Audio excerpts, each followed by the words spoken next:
Hi folks, I'm Ashraf Ingora. I'm a language and soft skill trainer, life business and parenting coach. English breakfast with Ashraf में आज हम देखेंगे प्यार ही प्यार है यहाँ। कुछ इम्फेसिस के और सेंटेंसेस देख लें।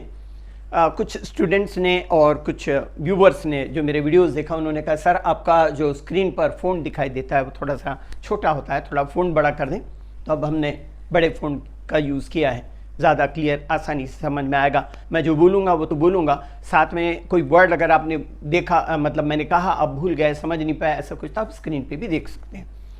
कुछ सेंटेंसेस से कार्य के शुरू होने का बोध होता है।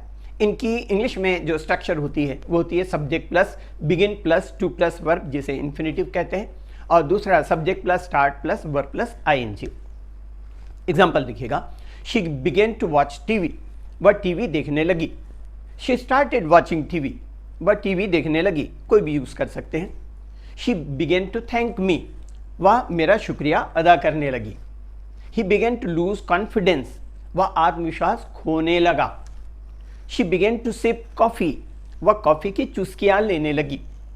शी बिगेन टू शिवर, वह काँपने लगी। शी स्टार्टेड शिवरिंग, वह काँपने लगी। यहाँ इन्फिनेटिव या वर्ब प्लस आईएनजी जो यूज़ है कोई भी यूज़ कर सकते हैं। He started thinking about her, वह उसके बारे में सोचने लगा। Your child has started being naughty, तुम्हारा बच्चा शरारती होने लगा है। स्नो स्टार्टेड फॉलिंग अगेन, बर्फ फिर से गिरने लगी। She started spending hours day dreaming, मतलब दिन में ख्वाब देखने में घंटों गुजारने लगी। इस तरह से कुछ सेंटेंस स्ट्रक्चर से बोध होता है कि कार्य बस होने वाला है, मतलब कार्य का अब तब होने का बोध होता है। फॉर्मूला देखिए पहले, सब्जेक्ट प्लस वर्ब जो कि बी होगा, plus be means is am are was जो होते हैं वो, plus about plus infinitive. Example देखिएगा, I am about to leave, मैं रवाना होने ही वाला हूँ। The program is about to finish, कार्यक्रम खत्म होने ही वाला है। The train is about to come, train आने ही वाली है।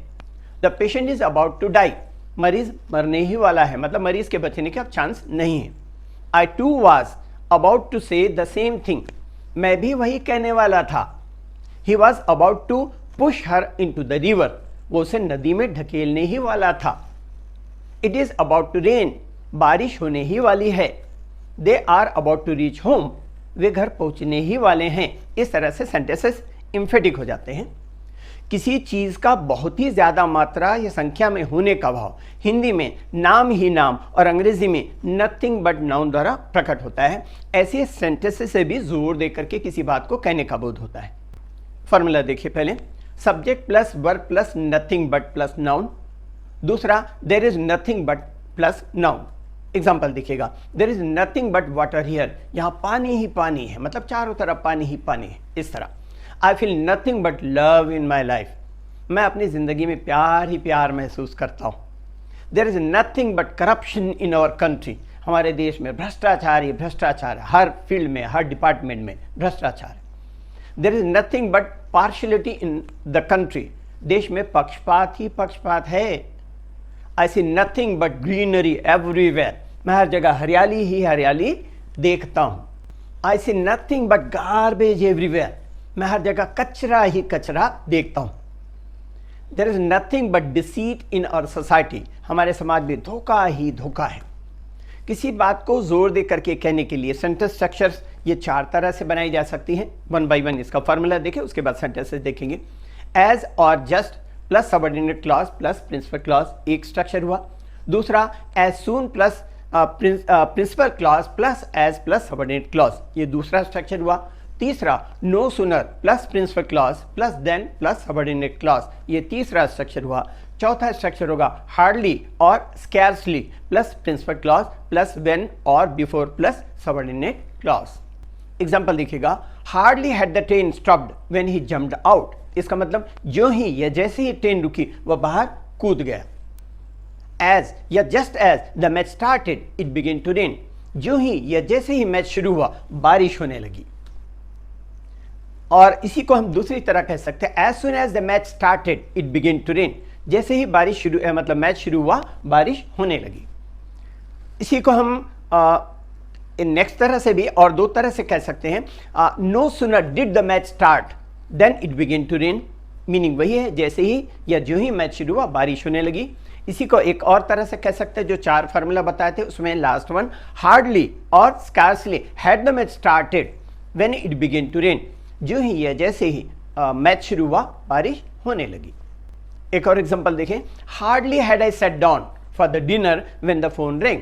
इसका मतलब जो ही या जैसे ही मैं खाने के लिए बैठा फोन बजने लगा, फोन की घंटी बजने लगी। इस तरह, no sooner did I leave home my mother called me. जो ही या जैसे ही मैं घर से रवाना हुआ मेरी माँ ने मुझे पुकारा। Hardly had I switch on the fan the fuse blue of. जो ही या जैसे ही मैंने पंखा चालू किया फ्यूज उड़ गया, मतलब शॉर्ट सर्किट होगी, पंखा खराब होगा, हो सकता है वाइंडिंग जल गई हो, उस तरह से। एक और एग्जांपल देखिए, hardly had I got up I felt pain in my chest. जैसे ही मैं उठा मुझे सीने में दर्द महसूस हुआ। अब ध्यान क्या रखना है, नो सुनर के साथ देन और हार्डली स्कार्सली के साथ व्हेन का इस्तेमाल करते हैं। पास्ट इंडेफिनिट या पास्ट परफेक्ट टेंस किसी में भी इनका प्रयोग किया जा सकता है। कुछ सेंटेंस सेक्शन में तभी शब्द के प्रयोग से सेंटेंस इम्फेटिक या जोरदार बन जाता है। अंग्रेजी में तभी के लिए 2 शब्द आते हैं। पहला है जस्ट देन, इससे समय का बोध होता है। दूसरा है ओनली देन, इससे शर्त का या कंडीशन का बोध होता है। एग्जाम्पल देखिएगा, just then someone knocked at the door. तभी किसी ने दरवाजा खटखटाया। Just then the train started, तभी ट्रेन रवाना हो गई, चालू हो गई। इस तरह, just then the phone ring, तभी फोन बजा। Only then can he pass the examination, तभी वह परीक्षा पास कर सकता है। Only then can you earn enormous money, तभी आप बहुत ज़्यादा पैसा कमा सकते हैं। ये सेंटेंस दिया हुआ है स्क्रीन पर। एक और एग्जांपल दिखेगा, last one, only then did she realise the stress he was under, तभी उसे महसूस हुआ कि वह कितने तनाव में थी। इंग्लिश के लिए आप मेरे channel English breakfast with Ashraf and soft skill के लिए Ashraf the mover and shaker को लाइक, शेयर एंड सब्सक्राइब करें। कमेंट सेक्शन में कमेंट करें, बेल आइकॉन प्रेस करें और मेरी बुक जरूर पढ़ें। Thanks for watching.